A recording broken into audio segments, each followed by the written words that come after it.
Hey guys, welcome back. I'm Sanju, and in this video tutorial I'll show you how to use the rhythms in head construction. I'll create a series on this that will cover the head construction from extreme angles, and also I'll give you some information on the muscles. I personally prefer this method because this gives your drawing a 3D look and helps you in defining the planes. Also, I'm using a skull as a reference that will help me in establishing the rhythmic lines, and also it will give me a basic information on the anatomy of the head, the basic structure of the skull. So let's begin by drawing the basic shape and drawing the lines that will indicate the angle of the head, that is whether the head is looking upward, downward, sideways or frontways. In this case, the angle is 3/4 view, bending slightly downwards. So here I'm drawing the lines, that is the eyebrow line, the nose line and the chin line, and completing the neck.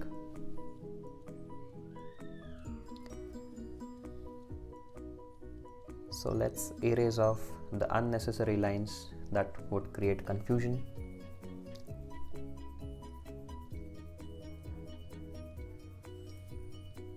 So here I would like to show you, this is the brow ridge where the eyebrow lies. So let's draw the eye socket where the eyeballs would fit.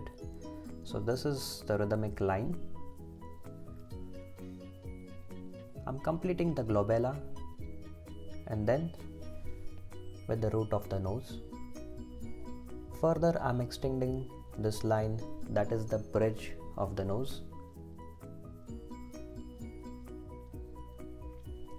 So here I'm establishing the nose, the wings of the nose. From the root of the nose to the wing of the nose, we have another rhythm line. Now I place the eyeballs in the socket.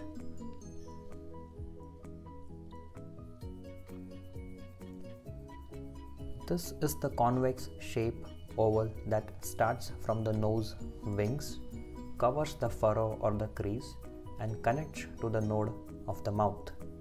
Next to the muscles, that is the orbicularis oris and other facial muscles that inserts into the node, due to which it causes a bump which is next to the lips. Then we have another rhythmic line that starts from the eyeball and lies on the maxilla bone. Then we have another rhythm line that represents the chin. This crease is called as the Nasolabial sulcus.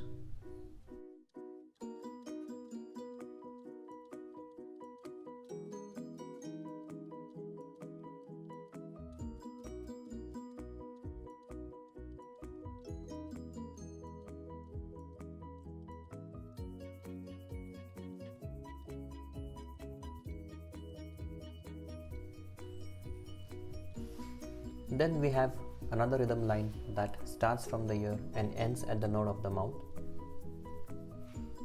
And then another rhythm line. Then I'll place the ear. Between these two rhythm lines lies the zygomatic arc.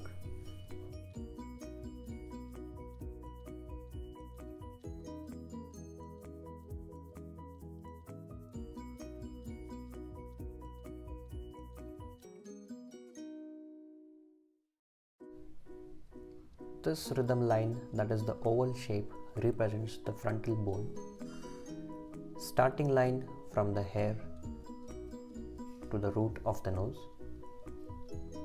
This is the side plane that starts from the eyebrows to the side plane of the head. Now I'm just making the lines dark and fair.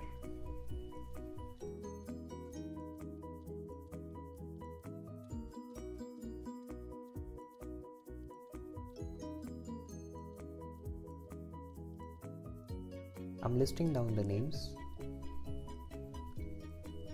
Use them as a reference. One thing to take care of is these rhythmic lines is just an overview of how the abstraction method works. The proportions, the rhythmic lines, and the structure would differ from person to person, but this will give you an idea how it works. Observe the head carefully and try to find out the rhythm lines and replicate them into a drawing.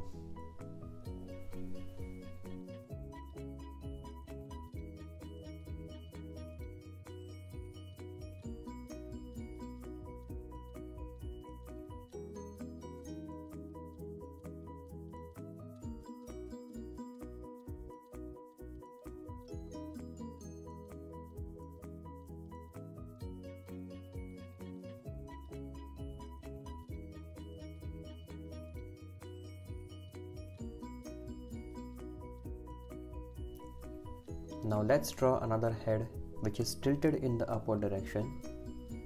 We shall follow the same process, starting with the basic shape, drawing the lines, the rhythmic lines for the eyebrow, the nose, the chin.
So that's all for today guys. Thanks for watching this video, and for more videos subscribe to my channel.